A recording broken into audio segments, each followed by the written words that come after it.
കേരള സംസ്ഥാന തലസ്ഥാനമായ തിരുവനന്തപുരത്ത് പത്മനാഭസ്വാമി ക്ഷേത്രത്തിൽ നിന്ന് അല്പം വടക്കുമാറി നഗരഹൃദയത്തിൽ തന്നെ സ്ഥിതി ചെയ്യുന്ന പ്രസിദ്ധമായ ഒരു ക്ഷേത്രമാണ് പഴവങ്ങാടി മഹാഗണപതി ക്ഷേത്രം. കേരളത്തിലെ പേരുകേട്ട ഗണപതി ക്ഷേത്രങ്ങളിലൊന്നാണിത്. വലതുകാൽ മടക്കിവെച്ച് വലത്തോട്ട് തുമ്പിക്കൈ നീട്ടി പീഠത്തിലിരിക്കുന്ന ഗണപതി ഭഗവാനാണ് ക്ഷേത്രത്തിലെ പ്രതിഷ്ഠ. ഉപദേവതകളായി വേട്ടയ്ക്കൊരുമകൻ, ദുർഗാദേവി, നാഗദൈവങ്ങൾ എന്നിവരും ക്ഷേത്രത്തിൽ കുടികൊള്ളുന്നു. വിനായക ചതുർത്ഥിയാണ് ക്ഷേത്രത്തിലെ പ്രധാന ആണ്ടുവിശേഷം. കേരളത്തിൽ ഏറ്റവും വിപുലമായി വിനായക ചതുർത്ഥി ആഘോഷിക്കുന്ന ക്ഷേത്രങ്ങളിലൊന്നാണിത്. ഇന്ത്യൻ കരസേനയുടെ മദ്രാസ് റെജിമെന്റാണ് ക്ഷേത്രം നോക്കി നടത്തുന്നത്. ഐതിഹ്യം തിരുവിതാംകൂർ സൈന്യവുമായി ബന്ധപ്പെട്ട ഒരു കഥയാണ് ഈ ക്ഷേത്രത്തിന് പറയാനുള്ളത്. തിരുവനന്തപുരത്തിനു മുമ്പ് തിരുവിതാംകൂറിന്റെ തലസ്ഥാനമായിരുന്ന പത്മനാഭപുരത്ത് വെച്ചാണ് തിരുവിതാംകൂർ കരസേന രൂപം കൊണ്ടത്. അതിലെ ഒരു അംഗത്തിന് അടുത്തുള്ള പുഴയിൽ നിന്ന് ഒരു ഗണപതി വിഗ്രഹം കിട്ടി. അദ്ദേഹവും മറ്റ് സൈനികരും ചേർന്ന് ആ വിഗ്രഹം ആരാധിച്ചു പോന്നു. കാലക്രമത്തിൽ ഗണപതി അവരുടെ പരദേവതയായി മാറി. തിരുവിതാംകൂറിന്റെ തലസ്ഥാനം തിരുവനന്തപുരത്തേക്ക് മാറ്റിയപ്പോൾ കരസേന ആസ്ഥാനവും തിരുവനന്തപുരത്തായി. തുടർന്ന് ഗണപതിക്ക് ഒരു ക്ഷേത്രം പണിയണമെന്ന് ആഗ്രഹിക്കുകയും അതനുസരിച്ച് പഴവങ്ങാടിയിൽ ക്ഷേത്രം പണിയുകയുമായിരുന്നു.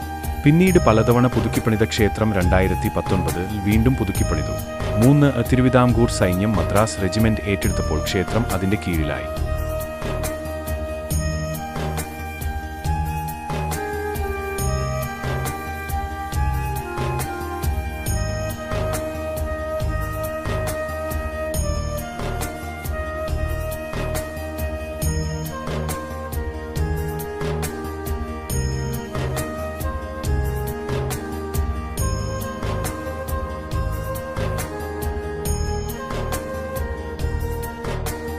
ക്ഷേത്രനിർമ്മിതി, ക്ഷേത്രപരിസരവും മതിലകവും തിരുവനന്തപുരം പഴവങ്ങാടി ദേശത്തിന്റെ ഒത്ത നടുക്കാണ് ക്ഷേത്രം സ്ഥിതി ചെയ്യുന്നത്. കിഴക്കോട്ടാണ് ദർശനം. വളരെ ചെറിയൊരു ക്ഷേത്രമാണിത്. 2019 നടന്ന വിപുലമായ നവീകരണത്തിനു ശേഷം ക്ഷേത്രം പൂർണ്ണമായും കേരളീയ ശൈലിയിൽ പുതുക്കിപ്പണിതു. 2020 ഫെബ്രുവരി 5 പുതിയ ക്ഷേത്രം സമർപ്പിച്ചത്. ക്ഷേത്രത്തിൽ വിവിധ സ്ഥലങ്ങളിലായി 32 ഗണപതി രൂപങ്ങൾ കൊത്തിവച്ചിട്ടുണ്ട്.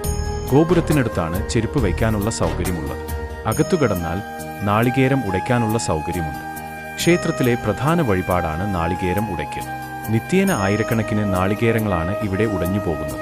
ഇത് സംസ്ഥാനത്തെ റെക്കോർഡാണ്. തെക്കുകിഴക്കേ മൂലയിൽ തിടപ്പള്ളി പണിതിട്ടുണ്ട്.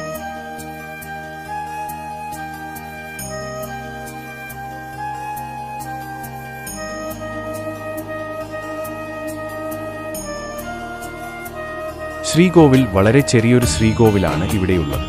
ചതുരാകൃതിയിൽ തീർത്ത ഈ ശ്രീകോവിൽ പൂർണ്ണമായും കരിങ്കല്ലിൽ തീർത്തതാണ്. അകത്ത് ഒരു മുറിയേയുള്ളൂ.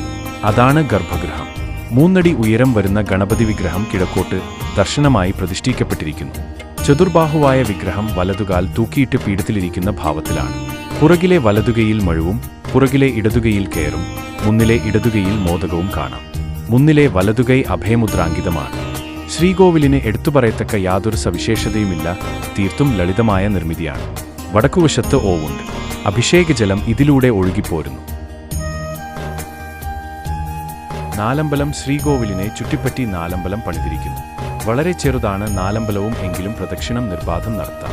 തെക്കുകിഴക്കേ മൂലയിൽ തിടപ്പള്ളിയുണ്ട്. നിത്യേന ഇവിടെ അപ്പത്തിന്റെയും അടയുടെയും വാസന പുറത്തുവരുന്നുണ്ടാകും.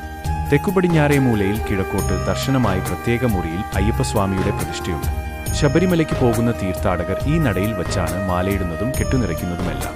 വടക്കുപടിഞ്ഞാറേ മൂലയിൽ മറ്റൊരു മുറിയിൽ ദുർഗാഭഗവതി കുടികൊള്ളും.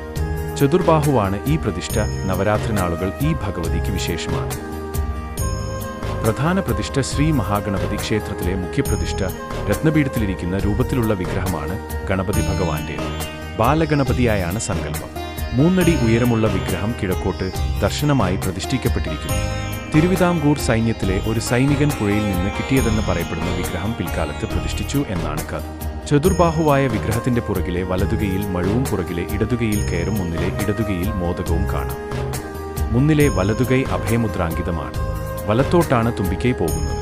നാളികേരമുടയ്ക്കലാണ് ക്ഷേത്രത്തിലെ പ്രധാന വഴിപാട്. ദിവസവും ആയിരക്കണക്കിന് നാളികേരങ്ങളാണ് പഴവങ്ങാടിയിൽ ഉടഞ്ഞുതീരുന്നത്. അപ്പം, മോദകം, ഗണപതി ഹോമം, കറുകമാല തുടങ്ങിയവയാണ് മറ്റ് പ്രധാന വഴിപാടുകൾ.